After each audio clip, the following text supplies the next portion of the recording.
That's the problem with this podcast. What? Is everything I want to say to you is not appropriate, and I don't want it to be I know. recorded. I had to edit myself. I do constantly.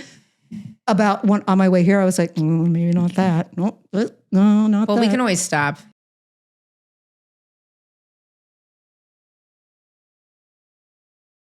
That's the amazing thing about video podcasting. Though my favorite thing, and you as somebody who has been famous for so long in music and audio.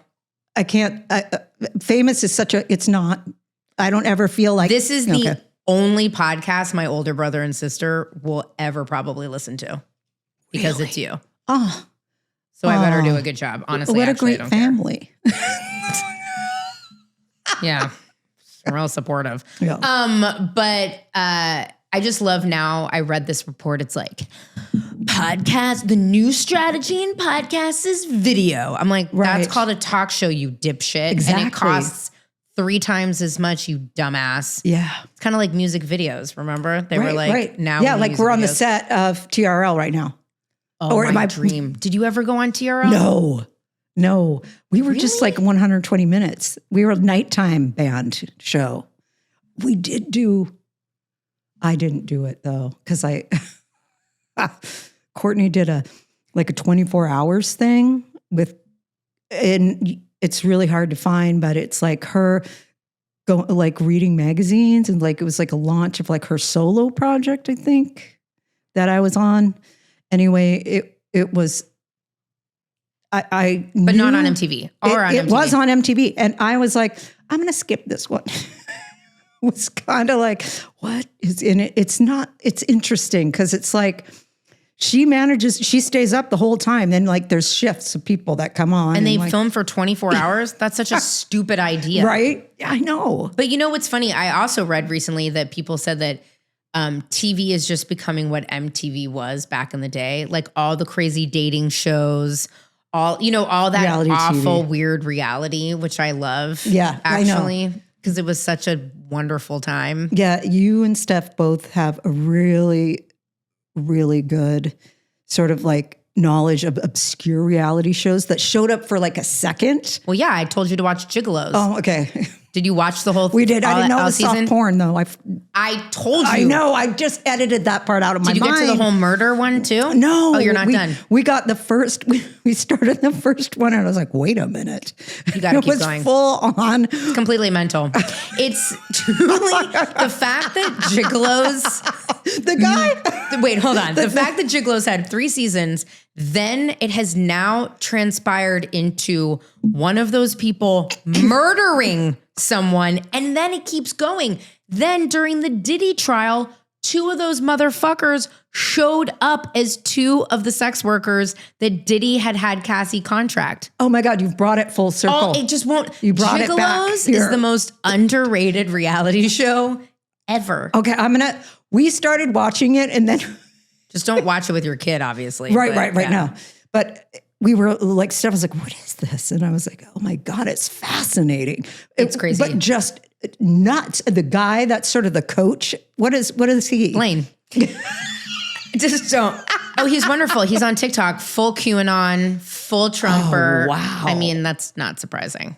Right. Yeah. Just wait. You have to now watch the most current documentary about how the one guy the one you wouldn't think murdered anyone, murdered someone. Okay, I have to refresh myself with the cast of players here. Yeah, we'll go through it all. Honestly, I'll come over because I could rewatch it. It is sort of a weird friend watch because it is porn. Right, that's the weird part. It's not let's get together with friends and it's watch softcore. I know, after late night Showtime porn. Right. We really want to bring it back to the 90s. What was it was the nighttime Showtime? What was that whole time called? Wasn't there Late Night After Dark? Oh, that. God, Patty, what were you doing being famous on tour with Hole during that time? That's the other thing. There's a whole era of television that I missed because I was playing music, but also I was checked out. I'm in recovery, so I missed all of Friends. Never saw one episode. I wasn't in recovery. I was just not that interested. I've never watched like CW. Right. Yeah. Don't know anything about. I know, like, there's like, I maybe caught a One Tree Hill once, maybe. Never, not once. But I was in New York, like partying in the early 2000s, actually having a good time. There you go. Okay. So fun fact, your book is the only book and first book I have ever listened to. Okay. Book on tape, or I guess you don't. Yeah. Audiobook? Yeah. Yeah. It was like you were telling me a story. Right. I mean, it's great because I know you, but I was like every day and I'd get in the car and I'm like, okay, Patty, what are you going to do now? Yeah, I know. Don't do it. It's like a horror movie sometimes in there. It's like, don't go there. Don't. Oh, God, she did it again. You do it again. Yeah. And again. Yeah. And again. And I was like, Patty, no. But it's so endearing and so interesting because I thought about it. Like, I wonder if Patty, even if it was Seattle, like even if you had grown up in Seattle, but it was like 5 years before or 5 years later, do you think you would have had the same life? You mean what? Wait, rephrase that. What do you mean? Like, you're a musician wanting to play music. But so my question is, do you think that the time and the city and the music scene, had it been 5 years before or 5 years later, you would have gone through the hardships that you went through? Yes. Okay. Yeah. No matter what, because I mean, it wasn't about, I mean, it's part, I can't say that my environment wasn't part of my addiction or the road but I will say, well, because I was a drunk before I ever joined my band. And if that's what you're asking. Yeah, I guess fair enough. But it just felt like it was so exacerbated by the scene. Exactly. And what a great job to have if you're a person that's an addict and an alcoholic. Yeah. I mean, that's luck right there. But I mean, I knew that when I was 11, I wanted to be in a rock band, right? You know, like playing drums in my room, thinking about, you know, one day I want to do this. Sure. And, but never really thinking, you know, it was a dream, never really thinking that would happen. And no one really, like, especially, like, maybe if you're a kid in Hollywood or something, you would think that, I don't know, because that's entertainment capital or whatever. But not Seattle, because it was so, like, everybody's parents worked at the mill and at Boeing or whatever. It wasn't really a place to, like, you know, you don't really become famous coming from Seattle. It wasn't a thing. So that was a whole, like, no one thought that they'd ever hear any bands that we went to see live on the radio. You wouldn't hear them you were hearing Van Halen, you know, stuff like that. What a bummer. But you say that, and yet so many of your friends and contemporaries were the only thing we listened to. Right. You have Nirvana, Hole, and then a lot of other white people bands. Right. True. So true. That I have to remember. That was also fun. You really did bring me back. I was like, God, I haven't thought about that, or like this or that, you know, because that wasn't my, like, obviously Nirvana, Hole, you were everything that I listened to. I mean, you couldn't not. But I also prefer music from Black people. Right. But that's just me. You know what I mean? Yeah. And different generations I am a different generation. But I was like I think kids, it's so interesting. People, and I know you have a tween. Yeah, well, she's 15, almost 15. He's almost 15? Yeah. Wait, learner's permit almost. Why did I think September. She was like a sweet little baby angel 10-year-old? She's a sweet little baby demon 15-year-old? Yes. Damn, good luck. Yeah, we're in it. Skincare is only just the beginning. Right. You're speaking her language. Yes. Oh, I know, because I have a 13, 14-year-old niece. All they talk about is skincare. I was smoking cigarettes, drinking literal, like, tall boys in the park, listening to music. But that's where I was going, is it's like, I think everyone says, oh, teenagers these days and young kids are so advanced and they know so much. But I think they're actually very disconnected from culture music the way we were, because we weren't influenced by the internet. Like, I was 8, 9, 10 at your peak, but I watched MTV and VH1 every single day. I listened to the radio. I made tapes. You know what I mean? Yeah. So I think they do miss kind of, so I was young, but it was still my generation. Yeah. There's so much more information though. But it was such a, so like cool, niche, special to like discover a band because you're listening to the college radio station or whatever, and then find out the connection, like whatever band you know, that band, I'm going to get all the bands on that label, you know, and then it's just sort of like kind of cool in your own thing. And now it's like, it's overwhelming. It is. I mean, I would go to Amoeba every Tuesday because that's when music dropped. Oh yeah. Go see new music, and then I would buy it, open it up. I wanted to see every single person who wrote or played on every single song. Then I would go see who, you know what I mean? You're amazing. I love that. Thanks. I love that. I was so psycho about it. Yes. And then, you know, then everything ruined everything. You know, white men in Seattle created Amazon. So it's true. Yeah. You talk a lot, which is like in the beginning of the book about your family and your parents really being involved in AA. Yeah. Which is such a fascinating, I wouldn't say twist, but layup to what would then become your life. Because obviously a lot of people I know in my waspy life, like everybody's an alcoholic, but no one ever talked about it. Right. And most people wouldn't get help or wouldn't go into recovery or wouldn't stay in recovery. They didn't even know what recovery meant. Yeah. But you already had this family foundation of people that were very honest about their drug and alcohol abuse. It was a secret though. Like nobody in my neighborhood or in my friend group as a kid growing up had parents that went out to meetings, you know, it was like a thing that they did. And then we just didn't talk about it to anyone. We just let them, you know, they did their thing, and we would go and hang out with other families that went to the same meetings. And so it was a secret. And it did feel like keeping the secret because there was sort of a bit of shame around that too. But that, you know, it saved their lives, you know, and that's where they met, was in a meeting in Brooklyn. But it did make me feel so different. And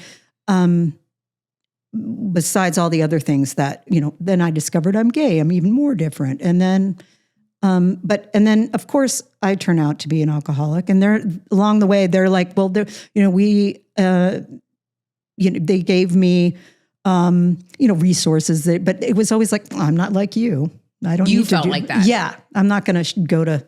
You know, but I'll never forget my first drink. It was like, oh, finally, you know, now I feel comfortable. And like, it did sort of register in my brain. I'd heard my parents speak before. It did register that feeling of relief that alcohol or drugs bring. And it did do that. And then I knew, well, this is how I operate in the world. This is, you know, I started smoking at 12 in the grocery store with my dad. Grocery store, smoking with my dad. Right next to the cantaloupe. Right. So it just permeates. Exactly. Remember cigarette vending machines? Yes. What a time to be alive. Right. I loved those things. Yeah. Marlboro Reds. Oh, I smoked Camel White on filters. Wow. So gnarly. I loved a Marlboro Medium. Like, what the fuck? Yeah, they tried all kinds of, it's just a cigarette. Really. Also, cigarettes are so expensive now. Yeah, I'm shocked. I'm like, what? Yeah. Whoa, I looked at that the other day. But yeah, I used to have 2 places in San Francisco I would go. They would let me buy a whole carton, $15, and then I would sell Lucy cigarettes and mixtapes to all the girls at Convent. How cool are you? I'm not that cool. I was a business woman. I drank Alizé, put them in Johnny Rocket's fucking. Wow. Yeah, but I was an asshole. You know what I mean? Like, it's so interesting because, like, what were we doing? You know what I mean? Well, like, just getting by. I don't know. Literally just getting by. But I guess when you started to drink a lot really young, were you ever, like, did it ever occur to you, like, maybe did you feel like you could tell your parents about it? No, And, I mean, I you know, guess- they were like, my parents got divorced. So then it was like, you know, my brother and I lived with my dad, and he had his own thing going on. He had his own, you know, his job and his whatever, dating, whatever. Sure. And so And your mom was really involved in yeah, AA. my mom would go and speak and go on these speaking things, and that took her away. So, so me and my brother, we would, you know, listen to records and like get into punk rock. And then that was our thing, you know, and I'd play drums and then get into bands and go to shows. And, you know, like the first time I got arrested, was, you know, just drinking in a parking lot, and everybody like in between bands at a show in Seattle. And I'm like drinking a 40 in the parking lot, and the cops come up and they're like, and I don't know what I felt invincible. I was like, you know, I was not going to pour that shit out. I'd like set it down. You're like, sir, this Mickey's. No, oldie. This oldie. Old E. So gross. But it got the job done, you know? Yeah. And I was like about that right Efficiency, away. Patty. Yeah. Gotta quick. keep the time. Yeah. So yeah, I got arrested, and everybody else was like, what? Why didn't you just, you know, pour it out? And, you know, and I was like, well, you know. So yeah, I got arrested, and then, so then there was consequences every time I drank. And so I had to readjust each, and I had to find one, you know, like, I'll just do Coke now with alcohol. And then you just start this chemistry experiment of But you didn't like Coke, right? No, I loved it. Where'd you get you didn't that? like weed. That's it. Weed is the thing. There was one that was shocking to me. Yeah, weed never, like, I never really, it just didn't really do it for me. So interesting. I mean, I guess, yeah, Coke, I did it one time and was like, this makes me sleepy, which I think means you're a drug addict. Yeah. Well, yeah. I was totally. like, oh, this is weird. I'm cool off this. Yeah, weed you didn't like. You say that in the book. Yeah. You were like, oh yeah, Coke. Well, Coke and booze. I mean, it's like peanut butter and jelly. Really? I know. Right? Yeah. Like, It's amazing. There you go. So, you know, I played in bands, and like there were other people that drank like I did, and punk rock there were people there that were at shows that were weird like me, like I was gay. And so I found other people that were gay or dressed differently, or, you know, guys that wore dresses, and, you know, girls that had flat tops and whatever. Yeah. So I found my people, and drums kind of led me through all that. And that was my kind of my scene, my like Seattle. But I didn't really think that anything would go from, you know, like I was saying earlier, like anyone would become famous, you know, in my scene of bands and stuff. When did you know, wow, things are going to change?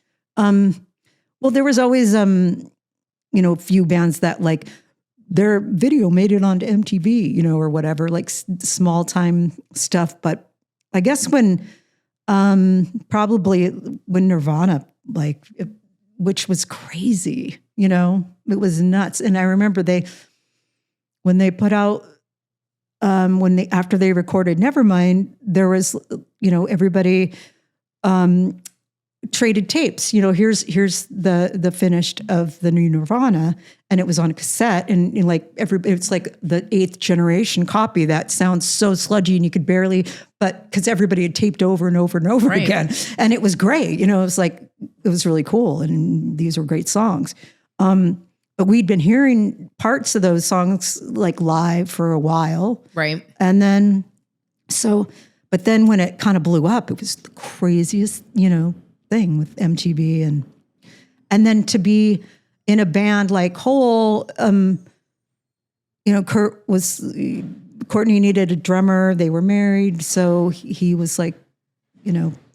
Wait, hold on. Is that trash ruining Patty Schemel talking about getting into Hole? Because I'm going to fucking pregnancy rage. Sorry, Patty. Will you continue again? Yeah. So Kurt reached out and said, you know, my wife, well, his friend Dylan reached out. My wife, Courtney's looking for a drummer. So, you know, I got into Hole, and it was weird to be in up against a band like Nirvana, because that's not how, like, their superstardom and the way the world went and the way the world received their music wasn't typical. I mean, to see it up close was crazy. And, but it's, to be in the first time in like a band that's signed, I was thinking, well, is this, am I going to get a house with a swimming pool? Like all those crazy wishes you have when you're a kid and you think, and that's not really what happens. Well, but you saw that with Kurt, you know what I mean? I did. And so you were like, and in some ways from a fan perception, Hole was like the female foil to Nirvana. Yeah. And I mean, Courtney set it up almost in a way with this sort of competitiveness with Kurt, like, our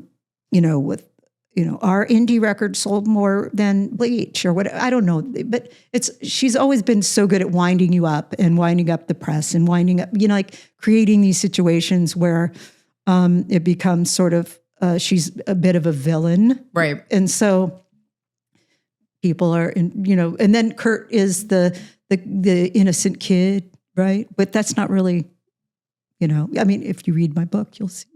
Yeah, no, you go through that. And I mean, but you were so close to their relationship. I mean, you lived with them when Francis was born. Yeah.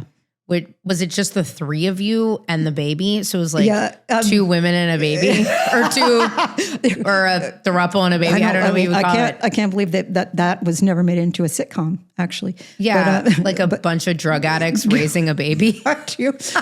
Yeah, like rock musicians. I mean, it was great that I was there for, like, I was kind of, when we lived together, I was a little more together. I mean, I can't say just an alcoholic, just drinking, but I mean, it was, Kurt and Courtney and Francis. And then, they had a nanny, Jackie, who was there too. So she lived in a different part of the house where we were at, or apartment. And so it was, it was Kurt, Courtney, me. And then sometimes we would hang out together, and then me and Courtney would go and like write songs and stuff. But I don't know where we were. No, it's just wild that because when you're in a band or any kind of relationship like that, it is work friendship. You know what I mean? So you then coming into such a intimate situation of like living with them. Also, it's chaotic. Yeah. Kurt is famous as fuck. Right. You guys are becoming bigger and bigger and bigger.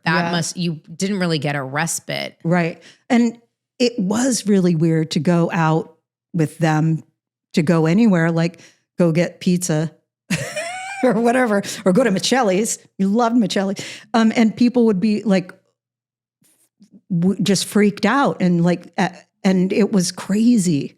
And so that was weird to watch that happen. And Courtney, like, she ate it up. Yeah.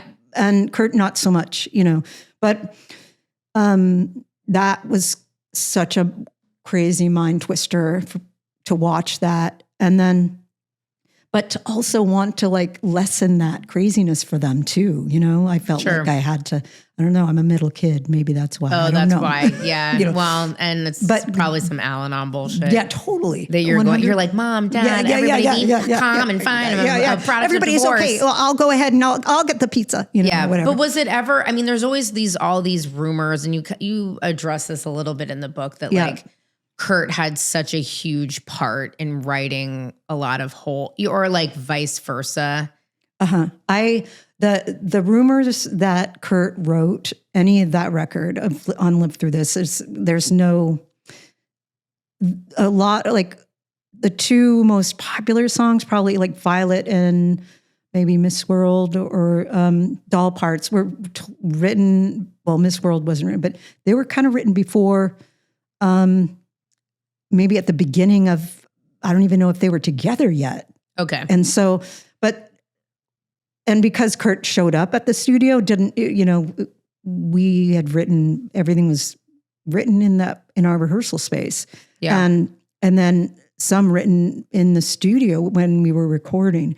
And it took forever to like go through these songs and to like construct them, you know, because they like from the first whole record was really kind of not a lot of structure, kind of a cool noise, you know, sound. And then when I came into the band, I kind of felt like putting more, you know, making more defined parts and stuff. And that's where Courtney was at too.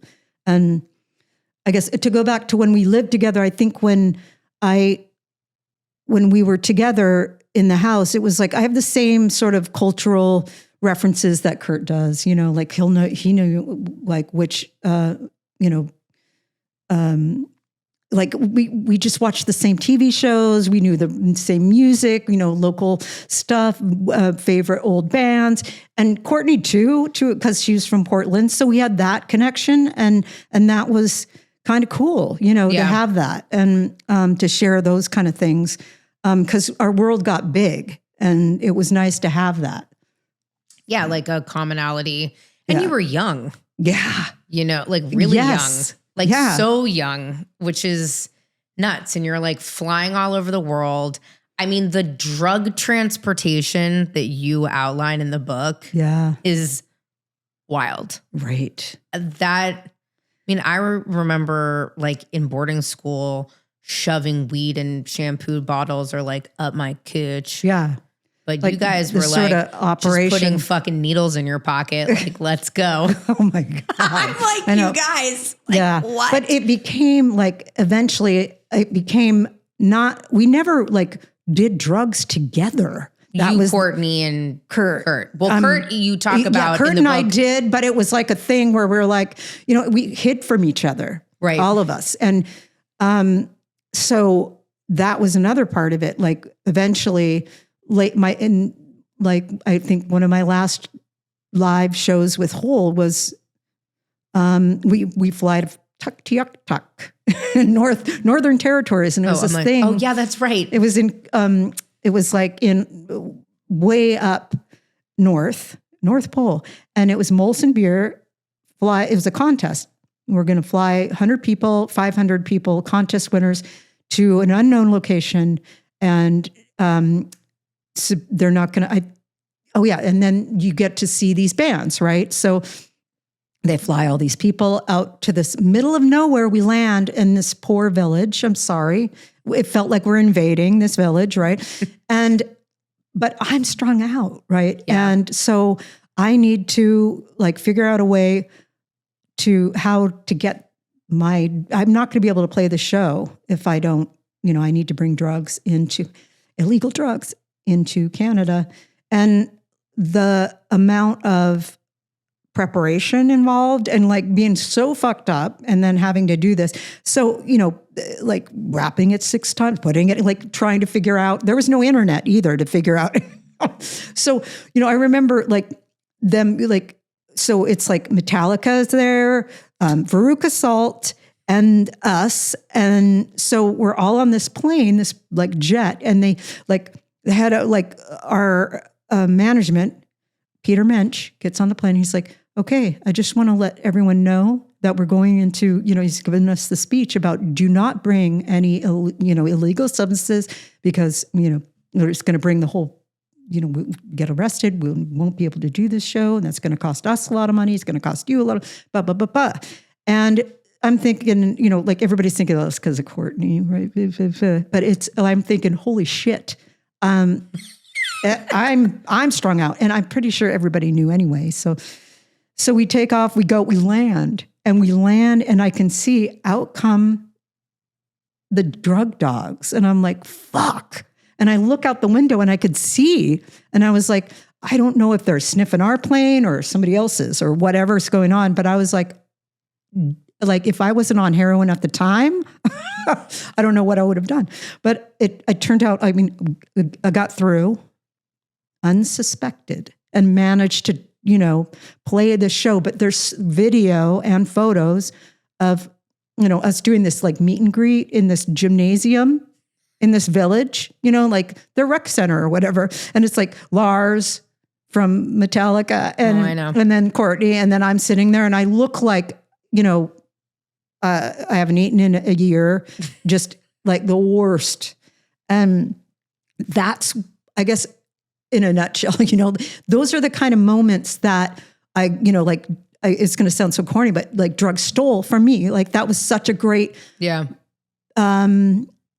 could have enjoyed myself, Maybe not with Laura's but still, I mean, hanging out, like watching Metallica play was so cool. Yeah. I really like Kirk Hammett a lot, but I mean, there's like a lot of moments like that I spent freaked out or not totally there for. Yeah. And, but in a way it was like, I felt like I had to do drugs to get through the life, Sure. too, and didn't know how to show up for life without doing drugs. And then it backfires. Well, it's hard. All, the traveling, all of the lights, the camera, the action. I mean, you're also gay. You talk about, you're also just, throw that in the mix. Yeah. But you talk about, you were just sort of like, didn't make a thing of it, but then it started you being a lesbian becoming a thing around you, which I'm sure that feels sort of strange, especially in the 90s, because it wasn't like it is now. Yeah. Did you have any iconic lesbians like kind of do the like I'm gay too thing to you on the down low?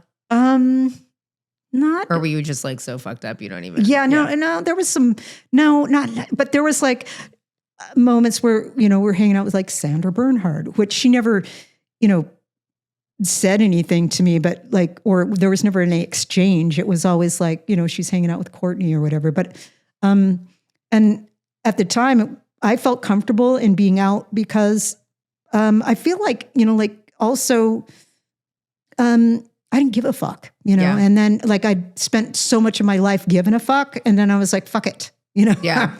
And then it came out in Rolling Stone when we did our, we were on tour, we were doing Lollapalooza, and it was just part of sharing my life with being interviewed for that story. And so then it was, out that I was gay. And I did have like a sticker on my drums that said date. You did? Yeah. That's so gay. That is so gay. And then, we did Saturday Night Live, and then people were like, hey, what's it?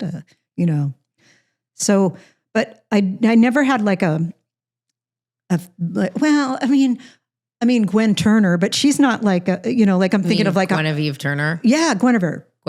Yeah. She's nuts. Gwen Turner. Well, I'm just thinking about like what I've heard. If there was ever a time when there was, I used to have like it was pretty well known. I had a huge crush on Shalom Harlow, right? Who doesn't? Who didn't? But there was never. Did you ever meet her? Oh yeah. Yeah.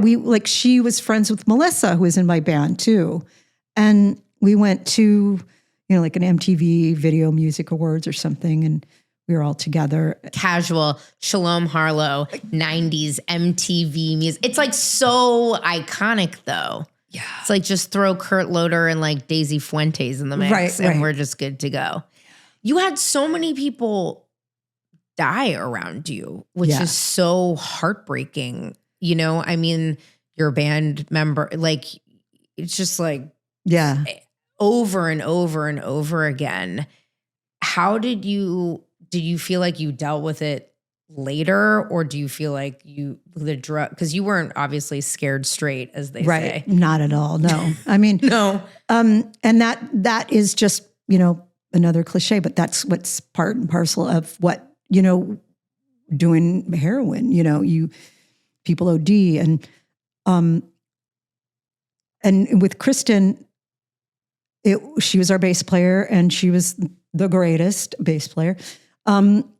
She, we were all getting high like that. And I don't know. It was after when she died, it was like, I had to keep, I got clean, but then I couldn't stay clean, and I just kept using to like numb all the feelings and all the stuff. And, and same with Kurt too. And then, but it still creeps up, and it shows up in different places, and it still does, but you just deal with it the way you're supposed to. You talk about it, and, and you honor that person. But when, you can never make it go away, that feeling of, sadness. And that's how intense, like again, cliche of like addiction. It's like, it doesn't, it didn't scare me straight. I didn't go, well, that's it. I'm never going to do this again. Yeah. Because you feel that invisible, like it's not going to be me. Right. And also like, well, I can't get sober now. I can't feel anything now. I'm not going to like deal with this. Yeah. As a kid, it was, to me, I always just thought, and then as an adult, because I have worked with her once, but Courtney always seemed to be fucked up and on drugs as somebody watching, right? Yeah. Who knew nothing. Yeah. And it's interesting because you do talk about a lot in the book and just now, you never, quote, do drugs with Courtney, or it's like was very separate and you all hid it from each other. Yeah. And then much later, you have this like amazing moment in the book where you guys eventually do drugs together. Yeah. Yeah. And it's so interesting because she's such a brat all the time with you. Like you can see through your like remembering of stories. I'm like, oh my God, like Courtney loves you so much, clearly, because it's like familial at this point. Yeah. But were you ever surprised that she didn't like try to get you sober more earlier than she did? Or like, do you know what I mean? Like, Yeah. Because I'm shocked that she wouldn't have been like, what the fuck, dude? Oh, or yeah, do you think she was too fucked up? Yeah, she was all fucked up, but she was also like, I showed up to do my job, as much as I could early on. And, I would like make these rules around how, like, I would never drink before. But then I was a liar too. I lied quite a bit, like I'm sober. Everybody thought I was, and I wasn't, Right. So I'm sure she's doing her own thing. She doesn't know. She thinks I'm sober, and kind of, when after Kurt and Kristen and everybody kind of went in their own corners, and kind of did their thing.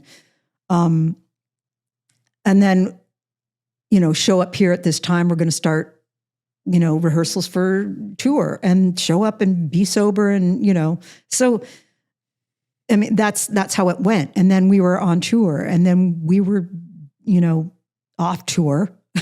And then, it starts to, gets back to her. You're like, hey, Patty's really, and then begins all the trips to rehab and the, and then me going into detoxes, because I was trying to show up, Yeah. because I thought, okay, now they know. So I'm going to lose my job basically. Which you do. Yeah, I do. And Courtney has said it herself. There's only room for one junkie in this band, or one Which drug is addict. her, essentially. Yeah. So, but I do love the like image of you guys doing drugs. You're totally fucked up again. You've come back, unfortunately, to the dark side. Yes. Millionth time. yeah. And you guys are just like going through designer clothes. Right. Yeah. That was at the end of. I guess you sold all that shit. Well, no, I still have some Yes. Versace shoes. I mean, they're really great men's shoes that I love, still have. And a couple, I really liked Helmut Lang, so I managed to. That's so fucking 90s, and I'm obsessed with that. I know. Keep that Helmut Lang. And then Jill Stewart. Yeah. Yes. Is that Sandler? Thank you. Yes. Suit. Thank you. Sick. Yeah. Because that's, it's funny. I had Liz Feldman on the show, and we were talking about people that are root forable, which is like not a real word. Right. You're so root forable in this book. Like, thanks you're welcome for that. You're like doing this crazy shit. I'm like, God damn it, Patty. Yeah. And then you do it again, and Right. then you do it again. But then there are these moments when you're so fucked up, you're at like the bottom of the barrel. I'm like driving on the 405, listening. I really did like that I listened to it. I was like, oh my God, Patty. And then you jack this whack ass dude that you're living with. it's my favorite scene. Like, you're living with this guy who's a piece of shit. You're Right. doing tons of drugs. He's totally controlling you with drugs. Right. Exactly. Yeah. Because men are garbage. Yeah. Yeah. And he's got these scary dogs. Right. Right. Oh my God. Yes. And then you're like, oh my God, I remember. You wrote it in your book. Yeah. And he leaves and you time it back to come rob him. Yeah. And yeah, you're not really doing something that you're supposed to be doing. But I'm like, fuck yeah, rob this guy, Patty. Yeah. Yeah. And you do. There's so many moments of that. And you come out, scathed-ish, but unscathed. Yeah. Yeah. Which is really amazing. I know. And I mean, there's a lot of moments where I'm like, whoa, like so close to the edge there and managed to make it through. And you do. Yeah. Why do you think you always make it through? I'm that's a tough question, I guess. You're pretty horrible and you're amazing. I guess, so that's probably the answer. But yeah. Because you're a survivor, likely. Yeah. But I mean, I think a lot of the times what was driving me in those moments was like, get more drugs. So that's I don't know if that's, but yeah. But it's, there are so many people you meet along the way when you're doing shady shit, like myself included. I mean, growing up in the city, I mean, now that I'm pregnant and having a kid, I'm like, I would be horrified and panicked if my daughter did the same shit that I did at 13. Like, big time scared, like kicking it with rappers in the Fillmore, doing drugs, like what? Like, who's me hanging out with Rappin' Forte and like, what, Liz? Like, what are you talking about? Yeah. Sneaking into clubs on hate. Like, real fucking selling drugs, like doing, I guess as an executive, I shouldn't talk about that, but whatever, it's alleged. Yeah. Doing so many things. And yet I kind of loved the people I met in those really sketchy situations because honestly, like normal adjusted people are quite boring. I'm just being honest. Yeah. I'm like, oh, great. Your parents love you. Your parents are fine. You don't need therapy. Like, I mean, for me, I was hanging out in the projects with a bunch of chaos. Right. Do you ever like miss any of those crazy people? Or are you like, that's just some chaos? Like, are you glad that you cross paths with some of these crazy characters? Obviously not the ones that hurt you. But. Yeah. Yeah, in a way. I mean, there's some friends that I met that were great artists and great writers that OD'd or, by their own hand, killed themselves, committed suicide. And I miss those people. Yeah. And they were really special. But also, like, I don't like to do like name drop, but there's moments in I remember having a really enjoyable conversation with Scott Weiland at our dealer's house. Yeah. About music and stuff. And sure. And that was great. And it's always that situation where, like, it was like he's sitting there and I'm sitting there and we're both high. And then the dealer walks in and it's like, hey, do you guys want to see my photo book? And we're both like, really? Like we You're don't like, really. But we have to. But maybe he'll like us and give us some extra. It was that kind of thing. And it's like, that's the kind of shenanigans you have to go through when you're at the dealer's house. You have to sit through them talking about how they're going to be a photographer and it's the real deal. And you're like, wow, this is good stuff, and it's such a line of shit, but that's like, so yeah, I miss Scott Weiland for that. Yeah, for sure.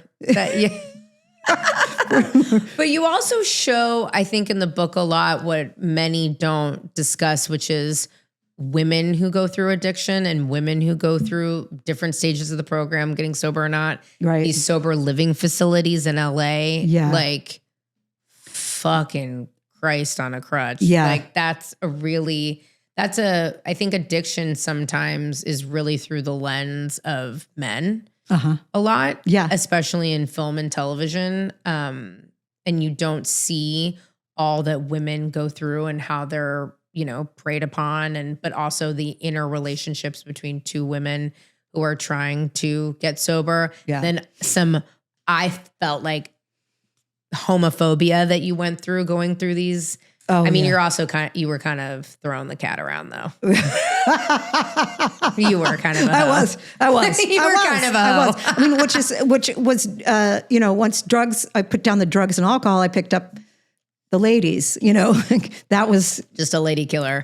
I was like, they're like, we're not letting you back in because you fucked around with some people. You're not allowed to do. Yeah, that's kind of trouble. I mean, and food too, like I got to say that too. Like they have this ridiculous saying that when you're a junkie, you put down the spoon and pick up the fork. Okay, edit that out. Edit that out. It's so corny. But you talk a lot, and actually, and I don't know if you noticed this about yourself, or maybe you did. You talk a lot about being skinny. Yes. Yeah. In the book. Right. Which I really resonate with because I hate myself. So, and I'm like, have had eating disorders my whole life. And I'm a kid of the 90s where my mom was like putting me on slim fat. Like, right. Do you know what I mean? Like it was yeah. such a different time. Like then. Yeah. I joke, I was out to dinner the other night and these people were drinking in front of me. They're like, oh, do you care that we're drinking and you're pregnant? I'm like, no, but if you were doing Manjaro right now, I'd flip the fucking table and kill you all. Like, do you know what I mean? Like, don't do that. But you talk a lot. It's like when you were using, you really liked how thin you were. Yeah, I did. And I mean, I had the Prada pants and I had it was like and plus it was part of, Courtney was so about our image. Yeah. And not saying like, I'm not throwing it all at her, but I will say that, cause I too would get into these, I would feel better if I was skinnier. Like I'd show up, we'd have photo shoots and it was like, it killed me to go to a photo shoot and not be able to fit into the sizes, that like those were a thing. Plus the way you looked when you were photographed. So I would get, be strung out and that I'd be able to fit into whatever the stylist brought. I could just wear it off the rack and not have any worries about how I looked in front of the camera or what I was wearing or what I had to hide, And that was another part of being in my band and being in front of people and performing that was contributed to my addiction as well. Was like that. I mean, I already didn't have the greatest self-image. And then you add people and, thank God it wasn't like nowadays you're picked apart like the minute you post something or whatever. But then it wasn't. Thank God you didn't have social media. Right. I mean. What a time. Yeah. That would have sucked. Yeah. I do feel because it's not like they're shortening music so that it fits a full TikTok video. Right. Like get fucked. Yeah. Do you think like punk music still exists? Like new kids are making punk music or is everybody just like robots and soft? And like, yeah. I mean, I'm sure there's nothing's original really. I don't know anymore. Yeah. But it's cool that you can, anyone can make music from, I guess that's kind of punk rock in a way that you can make your own music and any way you want and, write your own lyrics and then you can put it out yourself, But I have to tell you, I mean, because I don't even know if you know this. I don't really talk about this too much, but I was in a band for a really long time in San Francisco. Do you know that? Do tell. Yeah, Liz and the Lifted. Look it up on the internet. Whoa. It's the worst name. It's true. I gigged all the time. Boom Boom Room. Yeah, I did the thing. You don't know that? What like what? I sang R&B music. Like, whoa. Yeah, it's true. You're a singer. Yeah. But I had really bad stage fright. Kind of fucked my whole shit up. So I drank too much when I would perform. Yeah. And actually my band was like, it was interesting because I was with these guys. They had a successful band called Box Set in San Francisco. Okay, cool name. I like it. Horrible music. Oh. It was like them and Train, but Train got famous. Oh, okay. Like Train used to open up for them. Oh. This is true. We all don't speak anymore. And I think you of all people can probably understand this, but we were in this band and it was great, but you know, like a lot of them were on pills. I was a lot younger. I was really trying to make it happen, but I didn't know how to play music, which was really difficult for me. I could sing and I could come up with songs, but I needed them. Right. And I think now what I see with young kids when they make their own music, it's like they're losing that, like, you got to work with a bunch of drug addicts to make music. In a room. Yeah, I see what you're saying. More organic exchange between people. Yeah, but I was so dependent on them. And then I became to resent them so much because I needed them to make music. Yeah. And they were like, 20 years older than I was and totally fucked up. And I love them, you know what I mean? Yeah. Forever, but I don't know if we ever need to talk again. Like, it's one of those things where I go and check in on them, but I don't know if I ever... There's a lot of pain and a lot of emotion and a lot of shit there, Yeah. And it's like, I think that actually also fuels creativity. And I think a lot of kids are missing that. What a great point you're making. Thanks. I'm going to tell you, there's a, I'll say that, like, bands like the Ramones, let's say, they hated each other, but they made the best music because they hated each other, I think. Do you feel like Hole made that? Yeah, there was so much friction in that band. Yeah, I've said it before. It wasn't like we're all going down to, on tour. Hey, let's hit up this vegan place in New Haven together. As no, there was none of that. You guys just went to your separate rooms. Yeah, except for Melissa. Me and Melissa were. Oh yeah, you guys were close. Tight. But also then there's. I'm gonna say it. I can't. I'm just going to say Gen Z is horrible. Oh, no. I said it for you. No, I'm going to say, then there's bands like 311. I'm saying this quietly. They love each other and they're fucking close friends. Whoa. But I don't care for their music. Yeah. Okay? I'm just saying. 311. I think maybe too much. You're taking me to a place I never wanted to go back to. It's an example. Like, I think that tension also, not that that's the key to success by any means, but edit this whole part. Really? It's so funny. Please don't make me. It's so 311. That makes me think of like Sugar Ray. Yeah, that sound. Yeah. Can I tell you a meme I saw that was so funny? It's like, don't you love it when Sublime says, I'm going to rip on this guitar like a killer. And then he plays the most whack guitar solo ever. Yeah. It's so fucking funny. I mean, I hate that band. I hate that band too. Because I don't like pot. I don't like weed. So I don't like any of that shit either. Okay. I liked weed. I was a huge stoner, but I didn't like. What's that Dr. Dre record with the pot leaf on it? The Chronic. Is it the Chronic? Yes. No, there's another one that's black. The Chronic 2001. Yes. Okay.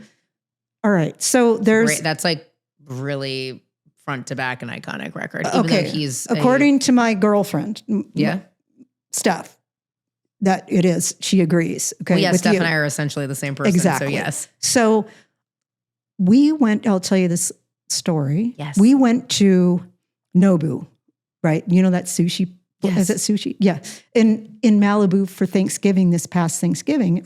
Who goes to Malibu for Thanksgiving other than the Kardashians? Really? I don't know. Yes. It was sort of like let's go, that is last minute. So fucking funny. So we go in and we're seated and I'm like, I'm going to, get up, use the restroom. I go use the restroom and I'm washing my hands and I can hear the music and it's that guitar twink, twink, twink, twink, twink. Yeah. What's that song?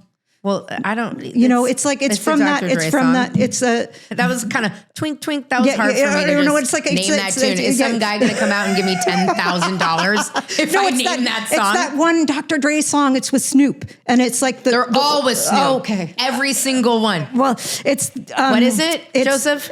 Still Dre. That's it. Right. Okay. So that. It's just that looped. That guitar part twinking and the bass, a sample of something, and it's continuing on and on and on. And I'm like, I don't know. I know it's of it. I'm familiar, and I go out and it's like a mix, like Tiesto mix. Yeah, like an extra, and I pull up the chair and I sit down with Steph and I go, God, it's going on forever. I can't wait till Eminem starts rapping in this. And she goes, what? And I go, right? And she goes, no, what? This Eminem? She goes, no, Patty, this is Dr. Dre. And I was like, oh. And I thought, like, cause I don't know. It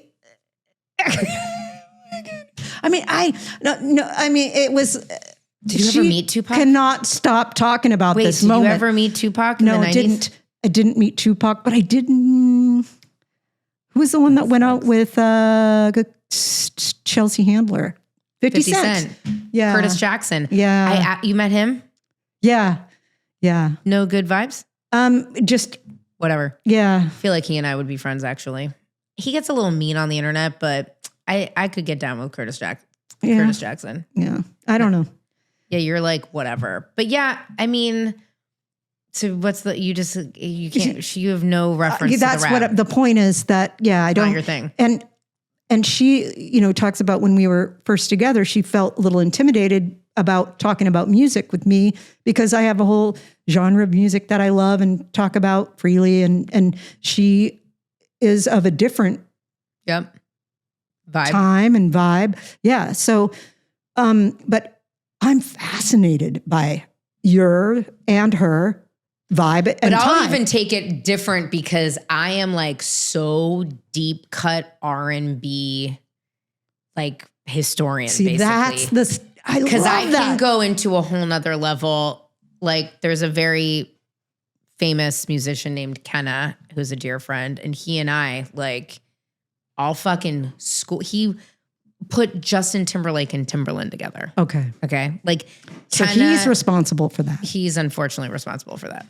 Do you also love how Justin Timberlake's like, I'm really bad at performing because I have Lyme disease. It's like, first everybody out. Yeah, it's the news story. It's like, no, you're a drunk and a dick. But anyway, so I go to Kenna and I'll just like, and I always feel pretty excited about it. I'll send him new people all the time. Like he didn't know who Jaguar Wright was, who then ended up, I know Jaguar Wright from 2001, like when she was on OK Player, one of the first, she also sang Jay-Z Unplugged VH1, like, but then she became a weird conspiracy theorist person on TikTok. Yeah. But I love rap deeply, but also I just love R&B music, like deep hardcore, and then take it further, jazz, real jazz.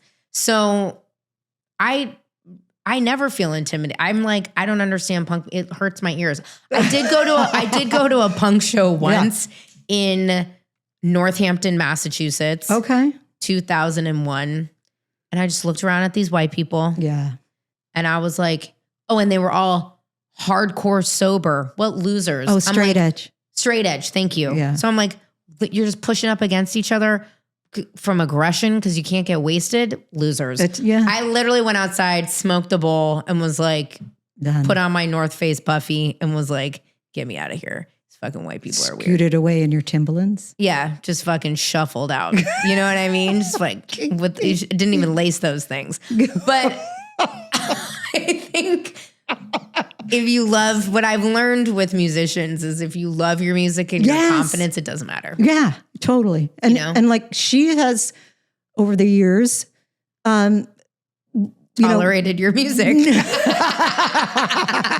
No, she has enlightened me with like some really interesting music that she enjoys. And she'll say, this came from here and this comes from here and these two were together and they made this and, so that's cool. Listen, your book gives so many, for anyone that just loves music history, there's so many iconic moments, whether it's like, you going up to the North Pole with Metallica or talking about reuniting with Courtney when Courtney was going solo and you guys go visit Linda Perry. I almost do not want to tell that story on camera because you have to go and read or listen to Patty's book because I was laughing so fucking hard with that Linda Perry story, like deeply laughing. And and like you obviously talk about, the rise of Nirvana and seeing it right there. There's so many amazing music moments in that. Even Veruca Salt, like that was such a time capsule. Yeah. And so I think regardless, that's what's really fun, you know? And then we have to be like, Patty, please don't die. Right. The entire book, I'm like, Patty, please don't die. Patty, please don't die. Patty, oh my God, oh my God, oh my God. And thank God, you know? I mean, nowadays I just get so worried because I'm like, there's just fucking fentanyl and everything. Yeah. Yeah. That really kind of ruined the vibe, right? Like these fucking kids, any kid time. I'm like, you can't even experiment. Right. Like you don't do drugs. You're just going to die immediately. Like, right. What a buzzkill. And, you know, I mean, at one heroin, they always was, it preserves your skin or whatever. But now they're even, nobody said that. Literally, no one has said, oh, well, heroin, you look good. Keeps you young. I don't know where I heard it, but nowadays there's like stuff in drugs that makes your skin horrifying. I mean, it's always been. Yeah. What about P2P meth? It's synthetic meth. You could go and do crystal meth. What do your P2P meth? Have you not talked about this with Rachel? No. Oh my God. I love Rachel. I know. Rachel went on a ADHD, I think somewhat on the spectrum scale of deep dive fascination into new forms of synthetic drugs and why there's psychosis on the street. Next time you come over. Book an hour early. She'll tell you all about like it. xylazine and all that. But essentially, it's all this like gnarly it's P2P meth, which is essentially really chemical, dirty, cheap meth. But it immediately induces psychosis and all the hoarding and like all the things you see with unhoused people in LA or like, it's the collection garbage. There's all these things. Back in the day, me in San Francisco in the 90s, it was like just gay guys doing like Tina. Right. And if like going into fucking hotels and having gangbangs and like going to Badlands and having a great weekend. And I'd be like, hey, see him at Hot Cookie. I'd be like a kid with my backpack getting cookies at Hot Cookie. All these guys, like a fucking little lemmings line of guys just not fucking on meth. I'm like, have fun. Yeah. Get fucked. Get fucked. You know, do you? Do you talk to Courtney at all? Yeah, we talked, I don't know, early, like January, like. Oh, you do talk? Yeah. She messaged me and she said, on like Instagram? No, like texted, on the phone. Texted. And sorry, messaged. Could you imagine if you're like, yeah, she hits me in the DMs. And said, like happy holidays or something. And then in January, just to be clear. Yeah, it was, yeah. But also you have to chant with me. And I was like, well, I'm in Los Angeles, you're in London. And she's like, no, it's over Zoom. Oh, those crazy aunties. So I'm like, all right, we'll see what this is all about. And Steph's like, yes. Let's see. Oh my God, are you kidding me?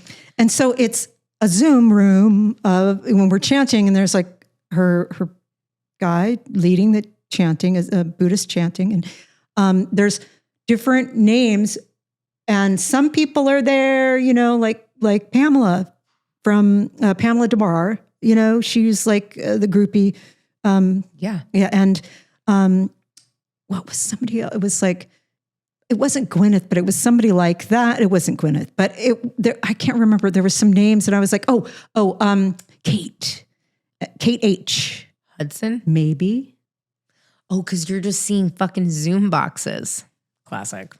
Right. And then Courtney is like, Pat, she's and then, she's the same, never changing, always the same. Right there. And so then we're all chanting. And I'm like, okay, let's chant. And then she sends me, some more texts like, you can chant, Pat, you can chant for, inner peace, serenity, sobriety. But, if you want to chant for the sports car and the mansion, do it. You'll get it. Guaranteed. And I'm like, okay. Honestly, I fuck with that. I just want a pool. Right? I really need a pool. Even just a little one. I'm like, that's all. I've like let all that other shit go. All that stuff. I don't want any of that stuff. it's very hot in the valley. You know what I mean? I know they're not practical, but just a pool. So maybe you could chant for a pool. Yeah. For one of us. I mean, chanting it works for her. That's her, thing. And Eric, who was in my band as well, he chants. And they're of different chanting sects, okay. S-E-C-T. They're different branches of Buddhism. And so I guess they're at odds. And so that's why Whole will never, I will say it today, Whole will never reunite because of religious differences, I believe, personally. Because you're like, what are you guys talking about? Right. I don't know. That is so funny. But you would never reunite. No. Like you wouldn't even do one of those shows. What if VH1 came back and did it behind the music? There was one about her, I think. Yeah, but yeah. Were you in it? Yeah. Oh, fuck me. Sorry. No, but I mean, it's not like, I don't see any clips of it anywhere. It's not. Well, VH1 is like, we don't see anything. Yeah, nothing. Yeah, I mean, I can never say never, but pretty sure. Would you create another band? What I mean, you've been in other bands. Yeah. But would you want to like be on tour and do it again? No, I just, the last tour I did was with Kaisa. She's, dance music. Wait, what? I love Kaisa. Right. She's amazing. I love. Little redhead thing. Yes. I love. Yeah. Yeah. Yeah. She just did a song with my friend Bonnie McKee, who's also been on this show. Okay. Canadian. That doesn't make any sense for you to have been on tour with Kaisa. Right. Well. Is it because you're a redhead? She needed a drummer, and her tour manager, I knew, and my friend Vice, Cooler, he was like, hey, she's looking for, Kaisa, was looking for a drummer for a tour. And so I was like, okay. So I went, and dance music is so freaking fun to play. Yeah, no shit. You're also gay. Yeah, there you go. So Patty. we did this tour together, and it was fun. And but we all caught COVID in the middle of the freaking tour after being vaccinated. We can't have nice things. Yeah, we can't. That's what I mean. I think you kind of did it, Patty. Listen, you survived. And so after that, I was like, I don't want to. Just studio I'm done. for you. Yeah, I'm done. You're done. Yeah. Well, you did it. You lived it. You did it when it was the time to be done. Like, I'll tell you this. I should have at 10 years old gone to the House of Blues on 4th of July weekend and seen Tupac perform 1995. It's one of his last big, huge performances. I watched the video all the fucking time on YouTube. I didn't get to go. Nothing like that exists anymore. Right. Up in Smoke tour, none of that shit's real. None of that stuff happens anymore. I did all the things, Shoreline Amphitheater. Yeah. It's over. Cypress Hill. I am not a fan of Cypress Hill. I am. I mean, we are our Lollapalooza. They played and we played, and we were like, and that guy's he has our backstage was right next to each other, so there was constant pot smoke seeping under the door. And you're like, get it away from here. Melissa loves them. She would go and hang out with them. She still keeps in touch. I think that guy's has a podcast. He's everywhere. That guy from what? Be Real. Yeah, I think he explained to me and Melissa once how they smuggled handguns on they would break them down and put them into Walkman. It was a whole thing. And I was like, wow. Yeah, that feels methy. Right? Taking it, P2P meth. I'm telling you, it's ruining everything. Patty, you're an icon and a legend. Thank you for coming on. Thank you. This was fun. Was it? Yeah. Did I do okay? Yeah. I was nervous. Great. It was great. I was like, what am I going to say? Well, we said it's always, you're good. You're always it's always entertaining when we talk. Always. It is true.